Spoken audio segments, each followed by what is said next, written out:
Google'га тиешеси жок буларчы. Кээ бирлер түшүнбөй ушуларга кирип алып, кыйнала бергендер да болот да. Буга кирбейсиңер. Только мына Google Labs официальный Google Labs, Disk Labs деп турат.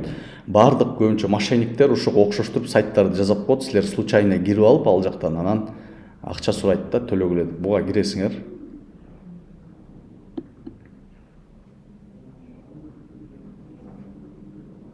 Мындай ачылат.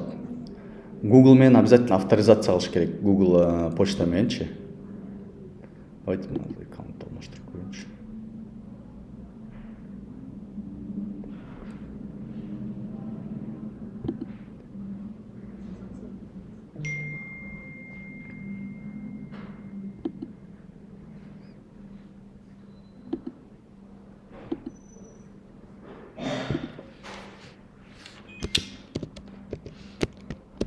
Google Risk деп жаздык.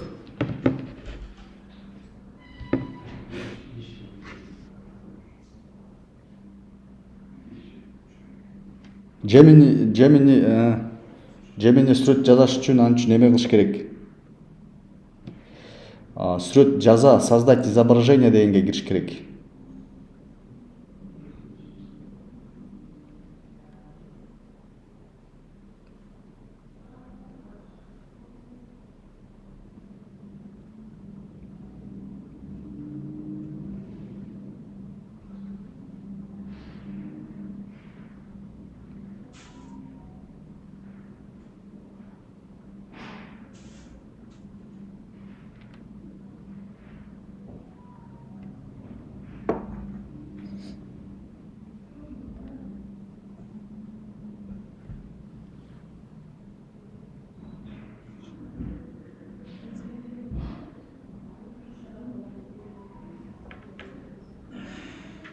Ооба.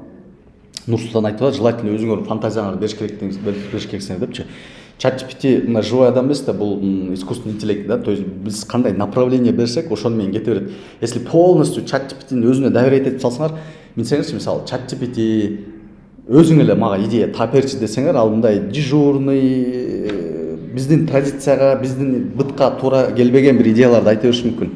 Так, смотрите, Google'га Risk деп жаздыңарбы? Могу биринчисине киресиңер, могу биринчисине эмес, именно Google Labs дегенге киресиңер, Google Labs'ка киресиңер. Так, и бул жерден почта менен авторизация болосуңар. Так, бунун кереги жок.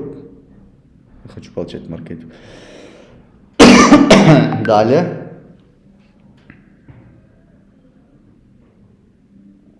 Мону полностью окуп чыгасыңар, кимде продолжить базылбай атса, эмени окуп чыккыла дейт, правиланы ылдый түшүп туруп полностью как будто окуп чыккандай кылып койсоңор, продолжить пайда болуп калат. Продолжить базасыңар. Все, ушундай ачылат. Ачылгандан кийин открыть инструмент кыласыңар.